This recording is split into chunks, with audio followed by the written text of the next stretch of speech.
오래된 목공소의 문이 삐걱거리며 열렸습니다. 쌓인 먼지가 햇살 아래 반짝이는 가운데 정노인은 40년간 자신의 손길로 빚어낸 작업실을 마지막으로 둘러보고 있었습니다. 벽에 걸린 낡은 시계가 아침 10시를 알리는 소리가 방 안에 울려 퍼졌습니다.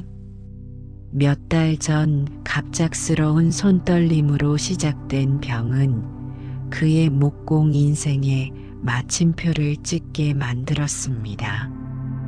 평생을 나무와 대화하며 가구를 만들어 온 그에게 더 이상 연장을 다룰 수 없다는 현실은 그의 존재 가치를 송두리째 흔들어 놓았습니다. 내가 이제 무슨 쓸모가 있을까? 정노인은 먼지 쌓인 작업대 위에 손을 천천히 올려놓았습니다. 거친 손마디에는 수십 년간 나무를 다듬어온 흔적이 깊게 새겨져 있었습니다. 그 손으로 만든 가구들은 수많은 가정의 역사를 함께 했지만 이제 그 손은 작은 연필 하나 제대로 쥘 수 없게 되었습니다. 창밖으로 불어오는 가을 바람이 마당의 낙엽을 휘몰아치는 모습이 그의 마음과 닮아 있었습니다. 정노인은 더 이상 자신을 목수라고 부를 수 없게 된 지금 자신이 누구인지 알 수 없었습니다. 평생 쌓아온 정체성이 무너진 자리에는 공허함만이 남아 있었습니다. 그는 마지막으로 작업실 문을 닫으며 자신의 삶에도 문을 닫는 듯한 기분을 느꼈습니다. 이런 정노인의 상황은 많은 시니어들이 경험하는 자존감의 위기와 닮아 있습니다. 우리의 자기 가치는 종종 직업, 역할, 관계, 능력과 깊게 연결되어 있습니다. 그리고 이것들이 변화하거나 사라질 때 우리는 마치 뿌리 뽑힌 나무처럼 흔들리게 됩니다. 부처님께서는 증이라 함경에서 이러한 상황에 대해 이렇게 말씀하셨습니다. 세상의 모든 것은 변합니다. 생겨나고 사라지는 것이 자연의 이치입니다. 이 변화를 받아들이는 지혜가 있어야 참된 평안을 얻을 수 있느니라. 정노인은 집으로 돌아오는 길에 마을 끝자락에 있는 작은 절을 지나게 되었습니다. 평소 같았으면 그냥 지나쳤을 터였지만 오늘따라 절 마당에 핀 국화 한 송이가 그의 발걸음을 멈추게 했습니다. 가을 바람에 흔들리면서도 꿋꿋이 피어있는 국화꽃을 바라보며 그는 문득 절 안으로 들어가 보기로 했습니다. 절 안은 고요했습니다.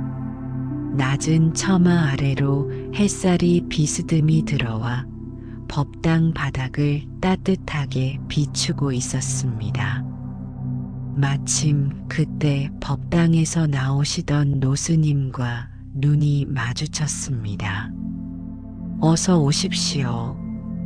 차 한 잔 드시겠습니까? 노스님의 얼굴에는 깊은 주름이 있었지만 그 눈빛은 맑은 산속 연못처럼 깊고 평온했습니다. 정노인은 처음 보는 사람이었지만 왠지 모를 편안함을 느끼며 스님의 제안을 받아들였습니다.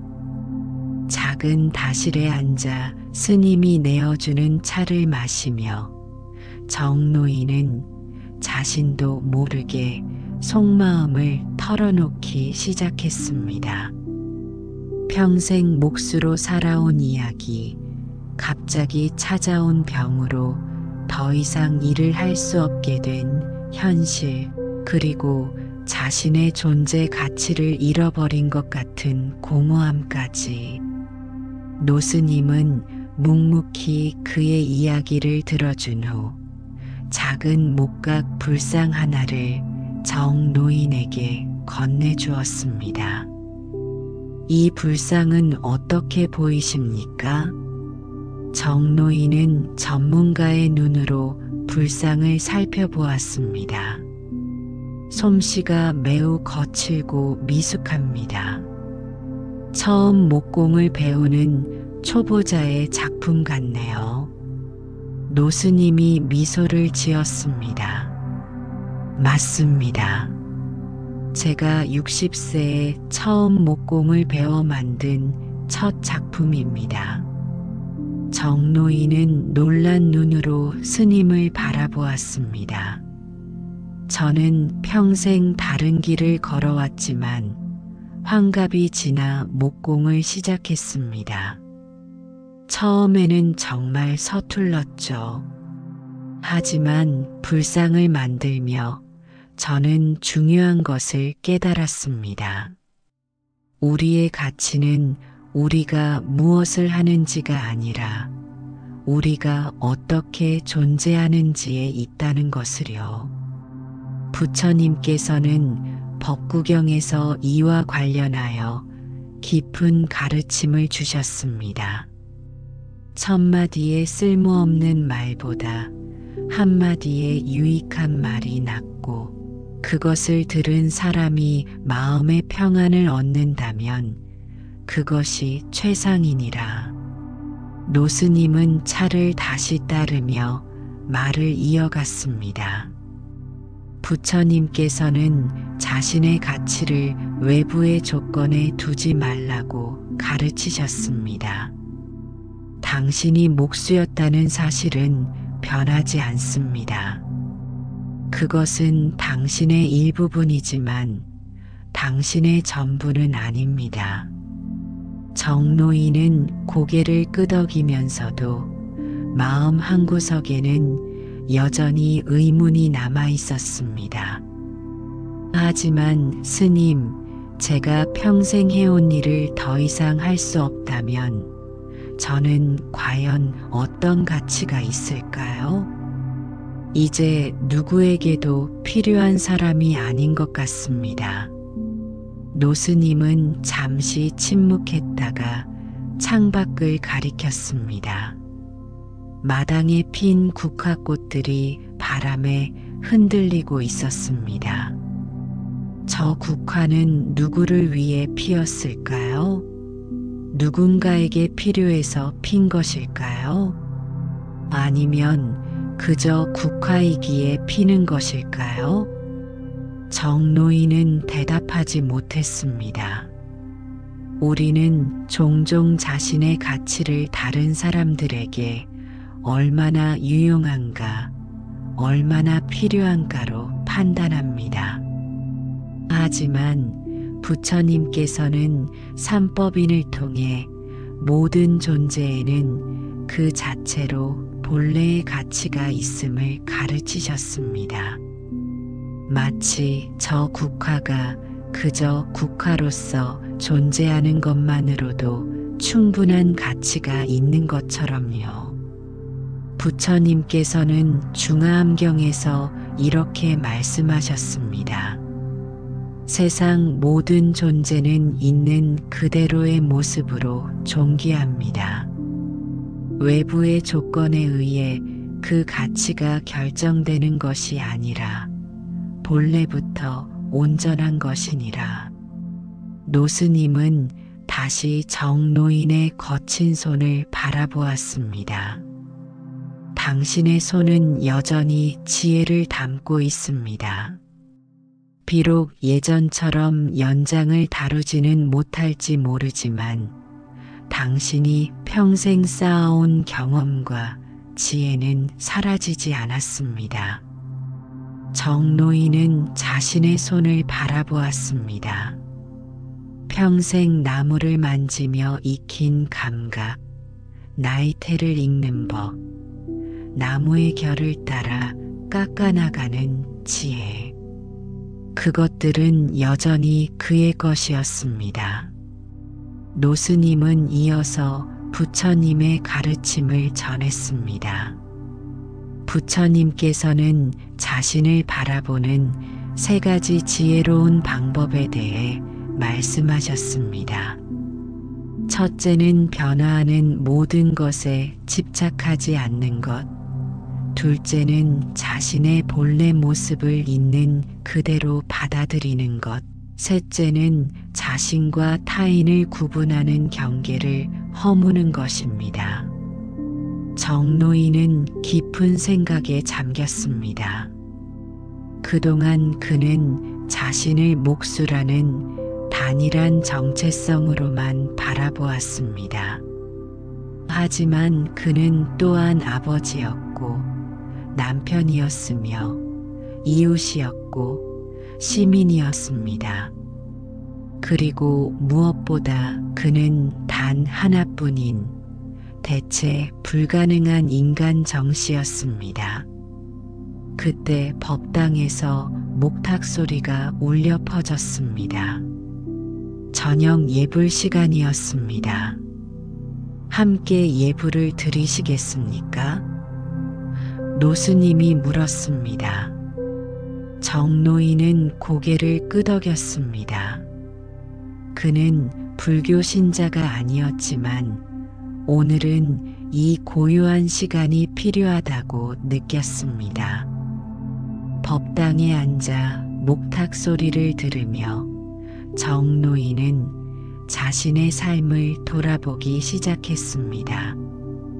그가 만든 가구들은 수많은 가정에서 지금도 사용되고 있었습니다.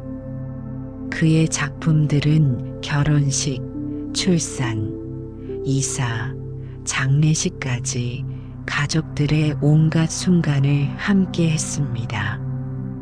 비록 그는 더 이상 새로운 가구를 만들 수 없게 되었지만 그가 세상에 남긴 흔적은 여전히 살아 있었습니다. 부처님께서는 본생담에서 이와 관련된 교훈을 주셨습니다. 한 사람이 평생 심은 나무들의 그늘에서 많은 이들이 쉬어갑니다. 비록 나무를 심은 이는 그 그늘에서 쉬지 못할지라도 그의 선행은 세상에 남아 계속해서 열매를 맺느니라. 예불을 마치고 돌아오는 길, 정노인의 발걸음은 아침보다 조금 가벼워져 있었습니다. 집에 도착한 그는 오래된 앨범을 꺼내 평생 만들어 온 가구들의 사진을 하나하나 되돌아보았습니다. 첫 작품부터 마지막 작품까지 40년의 세월이 그의 손끝에서 어떻게 흘러갔는지를 고스란히 보여주고 있었습니다. 다음 날 아침 정노인은 일찍 일어나 오랫동안 방치해 두었던 정원으로 나갔습니다. 병이 찾아온 후로 정원은 잡초로 가득 차 있었습니다. 그는 천천히 무릎을 꿇고 잡초를 뽑기 시작했습니다. 손이 떨려 조금 서툴렀지만 그래도 할 수 있는 일이었습니다. 1시간쯤 정원 일을 하고 있을 때 옆집에 사는 초등학생 민수가 담장 너머로 그를 불렀습니다. 할아버지, 뭐 하세요? 정원 좀 가꾸고 있단다. 민수는 잠시 정노인을 바라보다가 말했습니다. 할아버지, 우리 학교에서 목공 수업이 있는데 제가 잘 못하겠어요. 할아버지가 목수셨다고 엄마가 그러셨는데 저 좀 가르쳐 주실 수 있어요? 정노인은 놀랐습니다. 자신이 더 이상 직접 목공을 할 수는 없지만 가르치는 것은 가능할지도 모른다는 생각이 처음으로 들었습니다. 물론이지. 언제 시간이 되니? 민수의 얼굴이 환하게 밝아졌습니다. 오늘 밤과 후에요. 그날 오후 정노인은 자신의 낡은 작업실을 다시 열었습니다. 먼지를 털고 작업대를 정리한 후 민수를 위해 가장 기본적인 목공 도구들을 준비해 두었습니다. 자신은 더 이상 연장을 능숙하게 다룰 수 없지만 어떻게 사용해야 하는지 가르치는 것은 가능했습니다. 민수가 도착했을 때 정노인은 오랜만에 가슴이 설레는 것을 느꼈습니다. 아이에게 나무의 종류와 성질, 연장의 사용법, 안전하게 작업하는 방법 등을 가르치며 그는 자신의 지식이 여전히 가치 있다는 것을 느꼈습니다. 부처님께서는 화엄경에서 이와 같은 상황에 대해 이렇게 말씀하셨습니다. 지혜는 나누어도 줄어들지 않고 오히려 더 밝아지나니 촛불 하나로 1000개의 촛불에 불을 붙여도 그 빛은 약해지지 않고 더욱 세상을 밝게 비추느니라. 며칠 후 민수는 친구 2명을 더 데려왔습니다. 그들도 정노인에게 목공을 배우고 싶다고 했습니다. 한 달이 지나자 정노인의 작업실은 매주 토요일마다 아이들로 가득 찼습니다. 그리고 놀랍게도 아이들을 가르치면서 정노인의 손 떨림은 조금씩 나아지고 있었습니다. 노스님은 정노인의 변화를 기뻐하며 부처님의 가르침을 더 들려주었습니다. 부처님께서는 열반경에서 자신의 등불이 되고 자신의 의지처가 되라고 가르치셨습니다. 외부의 조건에 의존하지 않고 자신 안에서 빛을 찾는 것이 진정한 자존감의 시작입니다. 이제 정노인은 매일 아침 일어나 자신만의 명상 시간을 갖기 시작했습니다. 부처님께서 가르치신 호흡 명상법을 따라하며 그는 자신의 마음을 관찰하는 법을 배웠습니다. 자존감이 낮아질 때마다 그는 자신의 가치를 외부 조건에 두고 있는 것은 아닌지 살펴보았습니다. 부처님께서는 자존감을 회복하는 수행법으로 다음과 같은 방법들을 가르치셨습니다. 첫째, 자의 명상입니다. 자신에 대한 친절한 마음으로 시작하여 점차 타인에게 그 마음을 확장해 나가는 수행입니다. 정노인은 매일 아침 내가 평안하기를, 내가 건강하기를, 내가 행복하기를 이라는 문구로 명상을 시작했습니다. 둘째, 감사의 수행입니다. 하루 동안 받은 작은 축복들에 감사하는 마음을 기르는 것입니다. 정노인은 매일 저녁 그날 있었던 3가지 감사한 일들을 적어 보았습니다. 셋째, 자신의 강점을 인식하는 것입니다. 비록 약점이 있더라도 모든 사람에게는 고유한 강점이 있음을 기억하는 것입니다. 정노인은 자신의 인내심, 세심함, 가르치는 능력 등을 재발견했습니다. 넷째, 변화를 받아들이는 것입니다. 모든 것이 변한다는 무상의 진리를 받아들이고 그 흐름에 저항하지 않는 것입니다. 정노인은 자신의 현재 상태를 있는 그대로 받아들이는 법을 배웠습니다.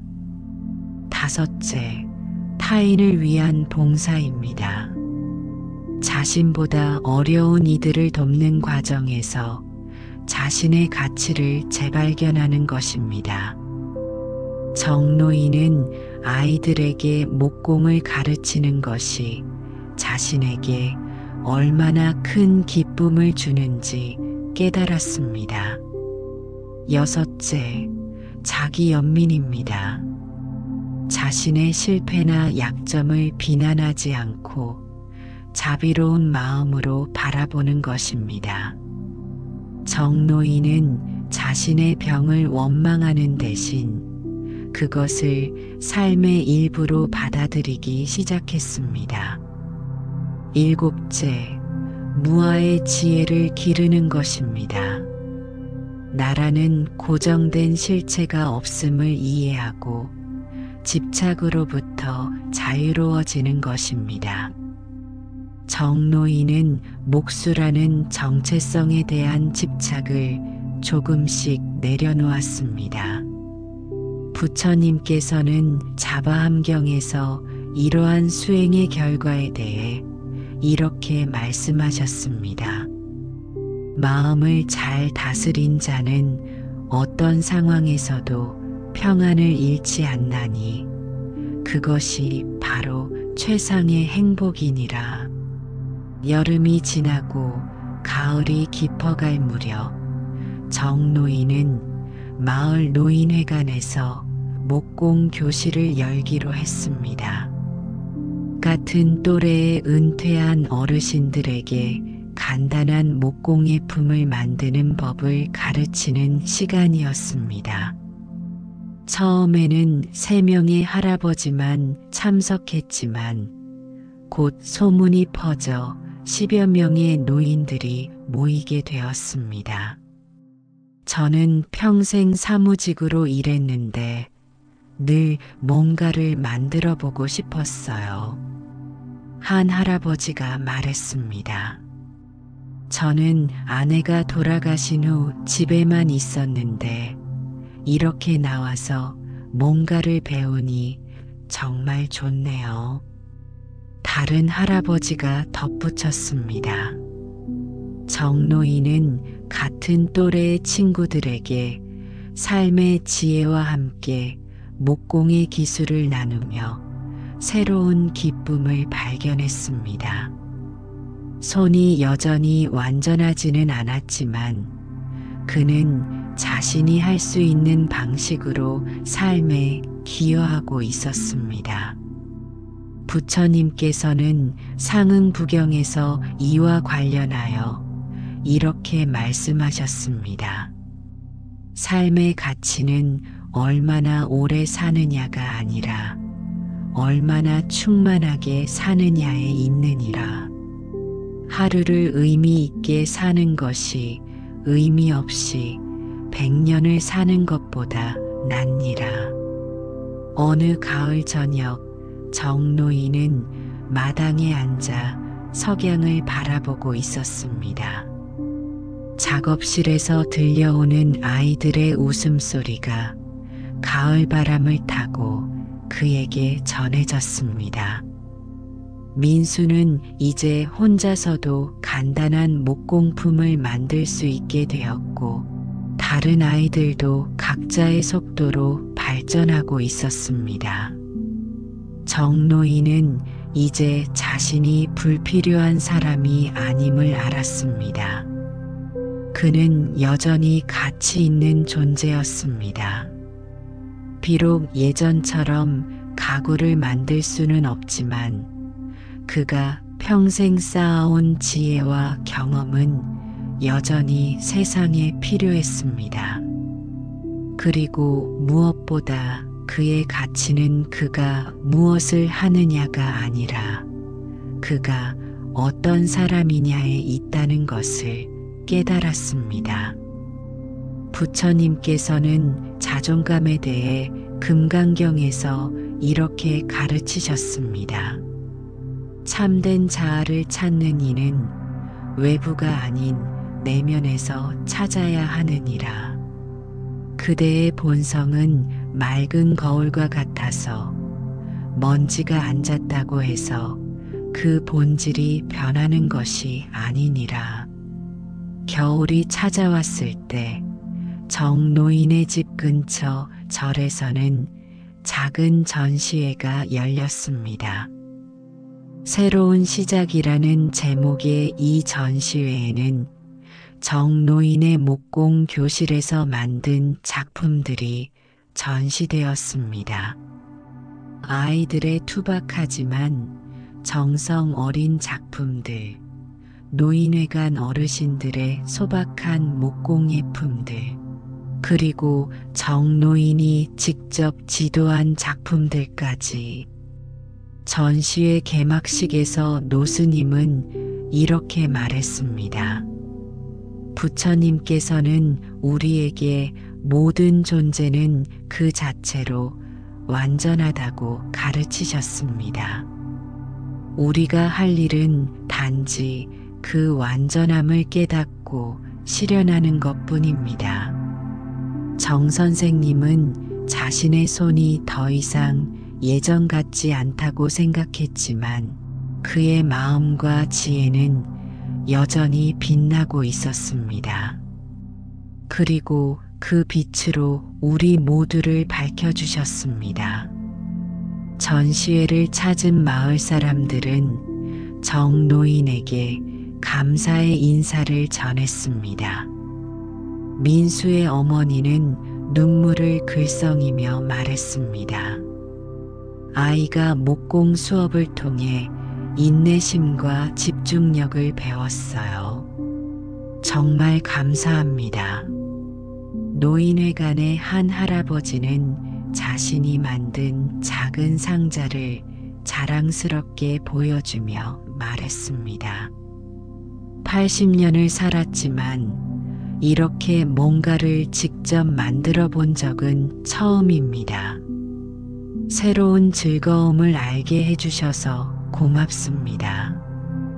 이 모든 변화는 정노인이 자신의 가치를 재발견하고 자존감을 회복하면서 시작되었습니다. 부처님께서 가르치신 것처럼 그는 외부의 조건이 아닌 내면에서 참된 자신을 찾았습니다. 그리고 그 과정에서 자신뿐만 아니라 주변 사람들의 삶도 풍요롭게 변화시켰습니다. 부처님께서는 수행자들에게 이렇게 가르치셨습니다. 자신을 사랑하는 법을 배운 사람만이 진정으로 타인을 사랑할 수 있느니라. 자신을 존중하는 법을 배운 사람만이 진정으로 타인을 존중할 수 있느니라. 정노인의 이야기는 자존감이 바닥에 떨어졌을 때 부처님의 가르침이 어떻게 우리를 구원할 수 있는지를 보여줍니다. 자존감의 회복은 하루아침에 이루어지지 않습니다. 그것은 마치 정원을 가꾸는 것과 같습니다. 매일 조금씩 물을 주고 잡초를 뽑고 햇빛을 받게 하면서 천천히 자라나는 것입니다. 부처님께서는 본생경에서 이렇게 말씀하셨습니다. 가장 어두운 밤이 지나면 새벽이 오듯 가장 깊은 절망 속에서도 희망의 빛은 결코 꺼지지 않느니라. 그 빛을 발견하는 것이 지혜요. 그 빛을 따라가는 것이 수행이니라. 이제 정노인은 매일 아침 자신만의 수행법으로 하루를 시작합니다. 그것은 부처님께서 가르치신 자존감 회복을 위한 수행법들입니다. 여러분도 함께 실천해 보시면 어떨까요? 첫째, 아침에 눈을 뜨면 감사의 마음으로 하루를 시작하세요. 오늘 하루 살아갈 수 있어 감사합니다. 숨 쉴 수 있어 감사합니다. 내 주변의 모든 것에 감사합니다. 이렇게 감사의 마음으로 하루를 시작하면 삶의 작은 행복들이 더 선명하게 보이기 시작합니다.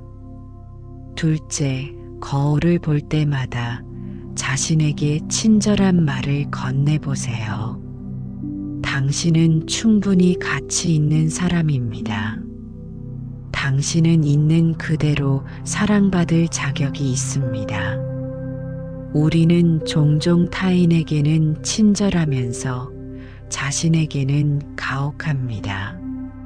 부처님께서는 자신에 대한 자비가 모든 자비의 시작이니라고 가르치셨습니다.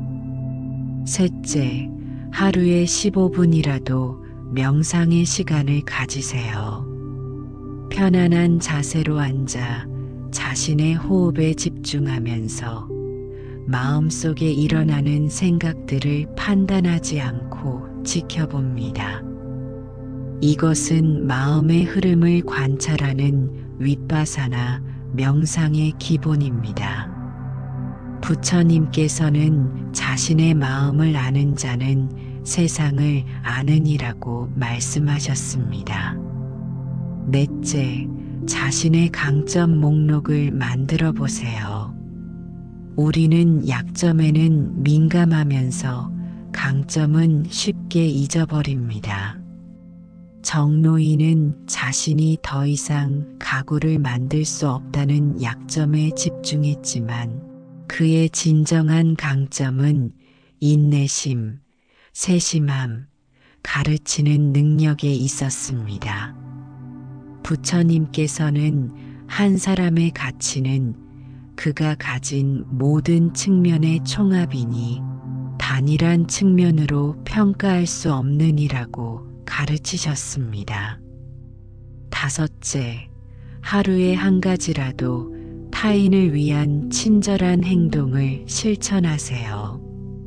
문을 열어주거나 미소를 건네거나 칭찬의 말을 하는 것과 같은 작은 행동들도 의미가 있습니다. 부처님께서는 타인을 위한 작은 친절이 자신의 마음을 밝히는 등불이 되느니라고 말씀하셨습니다. 여섯째, 매일 저녁 하루를 돌아보는 시간을 가지세요.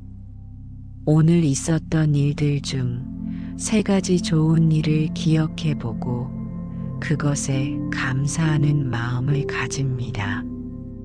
또한 하루 동안의 행동 중 개선할 점이 있다면 비난하지 않고 다만 내일은 더 잘할 수 있다는 긍정적인 의도를 세웁니다. 부처님께서는 과거에 집착하지 말고 미래를 걱정하지 말고 현재에 충실하라고 가르치셨습니다. 7째, 자연 속에서 시간을 보내보세요. 산책을 하거나 정원을 가꾸거나 단순히 자연을 관찰하는 것만으로도 마음의 평화를 얻을 수 있습니다. 부처님께서는 종종 자연 속에서 명상하시며 자연은 최고의 스승이니 계절의 변화와 생명의 순환에서 무상의 진리를 배울 수 있느니라고 말씀하셨습니다. 8째, 자신의 몸에 감사하며 잘 돌보는 시간을 가지세요. 건강한 음식을 먹고 적절한 휴식을 취하고 가능한 범위 내에서 운동을 합니다. 부처님께서는 몸은 법을 실현하는 도구이니 소중히 다루어야 하느니라고 가르치셨습니다. 이러한 수행법들은 정노인이 자존감을 회복하는 데 큰 도움이 되었습니다. 그러나 가장 중요한 것은 부처님께서 가르치신 근본적인 진리를 이해하는 것이었습니다. 그것은 바로 우리의 진정한 가치는 우리가 무엇을 소유하고 있는지, 어떤 일을 하는지, 얼마나 성공했는지에 있지 않다는 것입니다. 우리의 가치는 바로 우리가 부처의 본성을 타고났다는 사실 자체에 있습니다. 부처님께서는 법화경에서 이렇게 말씀하셨습니다. 모든 중생은 본래 부처이니라. 다만 그것을 깨닫지 못할 뿐이니라. 이 말씀은 우리 모두가 본래 완전하고 온전한 존재라는 것을 의미합니다. 우리의 진정한 자존감은 이 근본적인 진리를 깨닫는 데서 옵니다. 봄이 찾아왔을 때 정노인의 정원은 아름다운 꽃들로 가득 찼습니다. 그는 이제 매일 아침 정원을 가꾸는 것을 일과로 삼았습니다. 손이 떨리는 것은 여전했지만 그는 그것을 자신의 일부로 받아들이고 할 수 있는 범위 내에서 최선을 다했습니다. 때로는 민수나 다른 아이들이 와서 정원 일을 돕기도 했습니다. 어느 봄날 정노인이 정원에서 일하고 있을 때 낯선 중년 남성이 그를 찾아왔습니다. 정 선생님이십니까? 저는 서울에서 온 김현우라고 합니다. 20년 전에 선생님께서 만들어주신 식탁을 사용하고 있습니다. 정노인은 놀란 표정으로 그를 바라보았습니다. 그 식탁에서 우리 가족은 수많은 추억을 만들었습니다. 아이들이 태어나고 자라고 이제는 대학에 갔지만 그 식탁은 여전히 우리 가족의 중심입니다. 선생님께 직접 감사 인사를 드리고 싶어 찾아왔습니다. 김현우는 스마트폰을 꺼내 식탁의 사진을 보여주었습니다. 20년이 지났지만 오크나무로 만든 그 식탁은 여전히 견고했고 나무 결은 세월을 따라 더욱 깊고 풍부해져 있었습니다.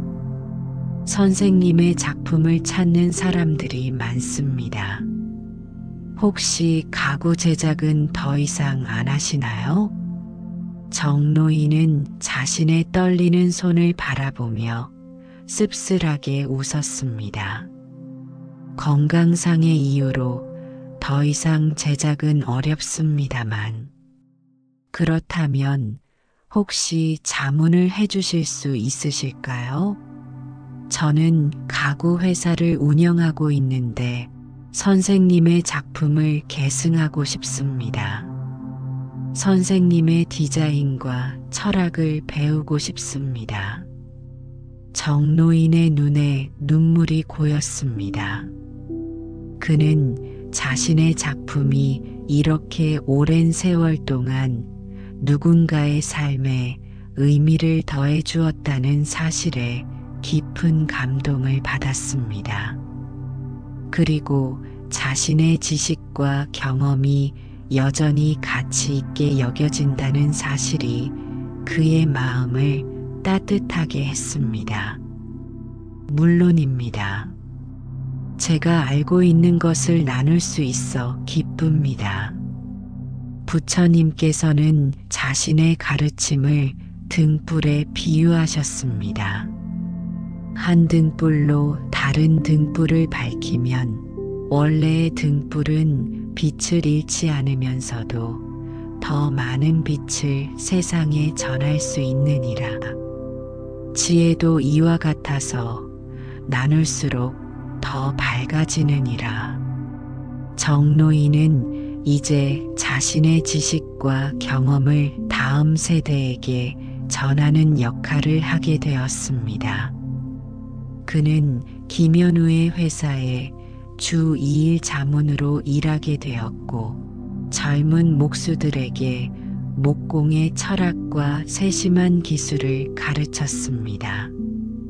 비록 그의 손은 더 이상 연장을 자유롭게 다룰 수 없었지만 그의 눈은 여전히 정확했고 그의 마음은 여전히 창조적이었습니다. 자신의 가치를 외부의 조건이 아닌 내면에서 찾게 된 정노인은 이제 더 이상 자존감의 위기로 괴로워하지 않았습니다. 그는 자신의 한계를 받아들이면서도 그 안에서 자신이 할 수 있는 일을 찾았습니다. 그리고 그 과정에서 오히려 더 넓은 세계와 연결되었습니다. 부처님께서는 상유따니까야에서 이렇게 말씀하셨습니다. 자신을 올바로 아는 자는 세상과 조화롭게 살 수 있느니라. 자신의 내면에서 평화를 찾은 자는 어디서든 평화를 발견하느니라. 자존감이 바닥으로 떨어졌을 때 부처님의 가르침은 우리에게 다음과 같은 지혜를 전해줍니다. 첫째, 우리의 가치는 외부 조건에 의해 결정되지 않습니다. 직업, 역할, 건강, 성공과 같은 외부 조건은 변할 수 있지만 우리의 본질적 가치는 변하지 않습니다. 둘째, 모든 것은 변합니다. 좋은 시기도 나쁜 시기도 영원하지 않습니다. 이 변화를 받아들이고 그 안에서 지혜를 발견하는 것이 중요합니다. 셋째, 우리는 서로 연결되어 있습니다. 자신의 가치를 타인과의 관계 속에서 발견할 수 있습니다. 정노인은 아이들을 가르치고 노인들과 함께하고 젊은 목수들을 지도하면서 자신의 가치를 재발견했습니다. 넷째, 진정한 자존감은 내면에서 옵니다. 부처님께서는 모든 중생이 본래 부처의 성품을 가지고 있다고 가르치셨습니다. 이 내면의 광명을 발견하는 것이 진정한 자존감의 근원입니다. 다섯째, 자존감 회복은 꾸준한 수행을 통해 이루어집니다. 하루아침에 이루어지는 것이 아니라 매일의 작은 변화와 깨달음을 통해 점진적으로 이루어집니다. 여섯째, 자비와 감사의 마음이 자존감을 높입니다. 자신과 타인에 대한 자비로운 마음, 그리고 일상의 작은 것들에 대한 감사의 마음은 우리의 삶을 풍요롭게 합니다. 일곱째, 우리의 고통은 종종 깨달음의 씨앗이 됩니다. 정노인의 병과 그로 인한 직업 상실은 고통스러웠지만 그것이 없었다면 그는 삶의 새로운 측면을 발견하지 못했을 것입니다. 부처님께서는 고통 속에서도 항상 희망의 빛이 있다고 가르치셨습니다. 법구경에서는 마음이 모든 것의 근원이니 맑은 마음으로 말하고 행동하면 그 사람에게 행복이 따르나니 마치 그림자가 형체를 따르듯 하느니라 라고 말씀하셨습니다. 정노인의 이야기는 시니어 세대의 많은 분들이 경험하는 자존감 상실의 상황을 보여줍니다.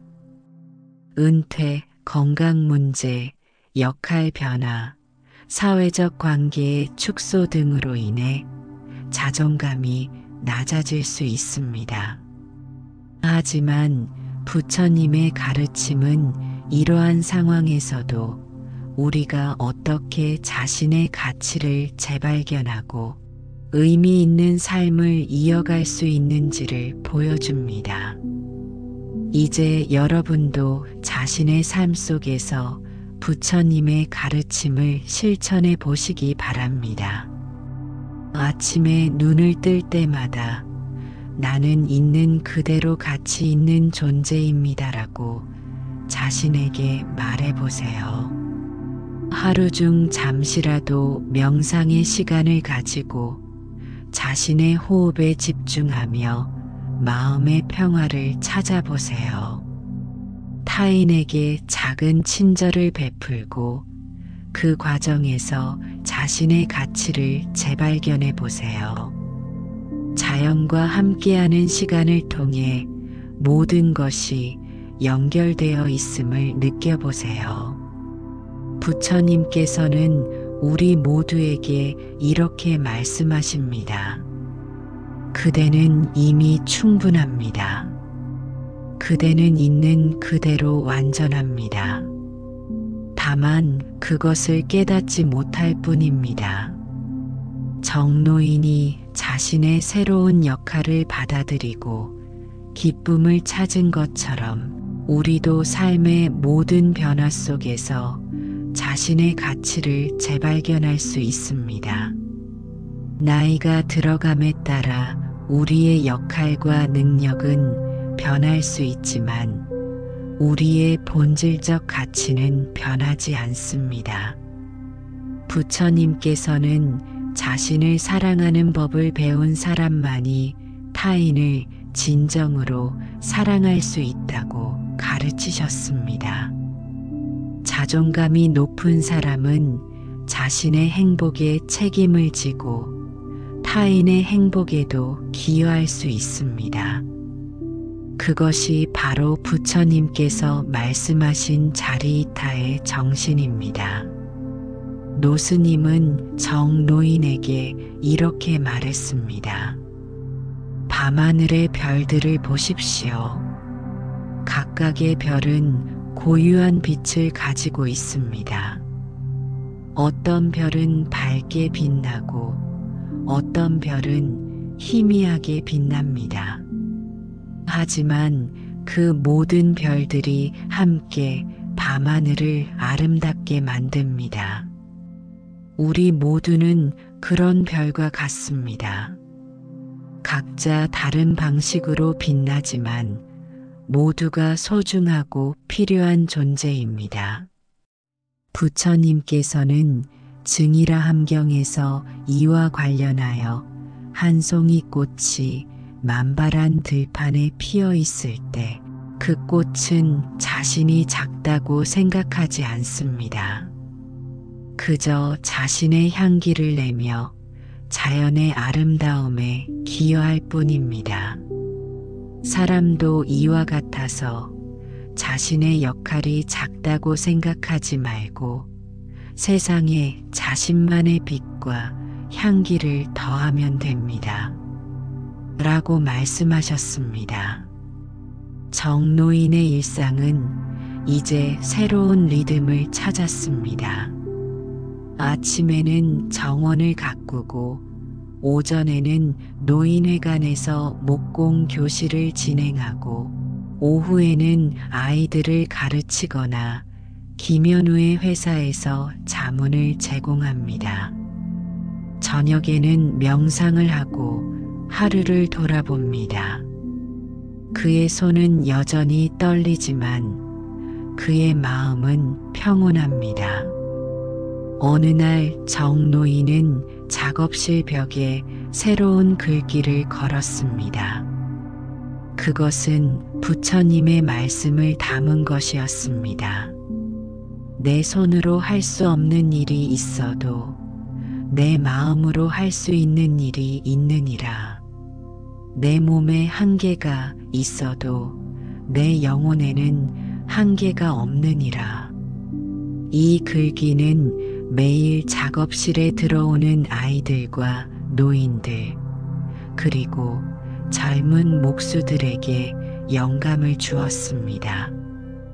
그들은 정노인을 통해 자신의 한계를 넘어서는 법, 변화를 받아들이는 법, 그리고 진정한 자존감이 무엇인지를 배웠습니다. 부처님께서는 자존감이 바닥일 때 우리에게 이렇게 말씀하십니다. 그대 자신이 등불이 되라. 그대 자신이 의지처가 되라. 외부에서 찾지 말고 내면에서 찾으라. 그대의 본성은 이미 완전하니 다만 그것을 깨닫고 실현하기만 하면 되느니라. 정노인의 이야기를 통해 우리는 부처님의 이 가르침이 삶 속에서 어떻게 실현될 수 있는지를 보았습니다. 자존감이 바닥으로 떨어졌을 때 우리는 부처님의 가르침을 통해 다시 일어설 수 있습니다. 그리고 그 과정에서 우리는 더 깊고 더 진실하고 더 의미 있는 자존감을 발견할 수 있습니다. 여러분도 지금 자존감이 낮은 상태라면 부처님의 가르침을 기억하세요. 당신은 있는 그대로 가치 있는 존재입니다. 당신의 가치는 당신이 무엇을 하느냐가 아니라 당신이 어떤 존재인가에 있습니다. 그리고 그 진정한 존재의 본질을 발견하는 것이 바로 부처님께서 말씀하신 깨달음의 길입니다. 오늘부터 여러분도 자존감 회복을 위한 작은 수행을 시작해 보세요. 아침에 일어나 자신에게 친절한 말을 건네고 하루 중 잠시라도 명상의 시간을 가지고 주변의 작은 행복에 감사하는 마음을 기르세요. 그리고 무엇보다 외부의 조건이 아닌 내면에서 자신의 가치를 발견하세요. 정노인처럼 여러분도 자신의 한계를 받아들이면서도 그 안에서 할 수 있는 일을 찾아보세요. 여러분의 지식과 경험은 다른 사람들에게 소중한 선물이 될 수 있습니다. 여러분의 존재 자체가 이미 충분히 가치 있습니다. 부처님께서는 우리 모두에게 이렇게 말씀하십니다. 그대는 완전합니다. 그대는 충분합니다. 그대는 있는 그대로 사랑받을 자격이 있습니다. 이것이 바로 자존감이 바닥일 때 부처님께서 우리에게 전하시는 가장 중요한 메시지입니다. 이 메시지를 마음 깊이 새기고 매일의 삶 속에서 실천한다면 우리는 정노인처럼 새로운 기쁨과 의미를 발견할 수 있을 것입니다. 여러분의 내면에는 이미 부처의 빛이 존재합니다. 그 빛을 발견하고 그 빛으로 세상을 밝히는 것이 우리 모두의 소명입니다. 자존감이 바닥일 때 그 내면의 빛을 기억하세요. 그리고 그 빛을 따라가면 반드시 깨달음의 길을 찾을 수 있을 것입니다. 부처님께서는 우리 모두에게 이렇게 약속하셨습니다. 진실로 구하는 자는 반드시 찾을 것이니라. 자신을 진정으로 사랑하는 법을 배운 자는 모든 중생을 사랑하는 법도 알게 되리라. 정노인의 이야기와 부처님의 가르침이 여러분의 삶에 작은 빛이 되기를 바랍니다. 자존감이 바닥일 때 그 순간이 오히려 새로운 자신을 발견하는 시작점이 될 수 있음을 기억하세요. 그리고 그 여정에서 부처님의 가르침이 항상 여러분과 함께 할 것입니다. 나무아미타불. 여러분의 내면에 평화와 기쁨이 가득하기를 기원합니다.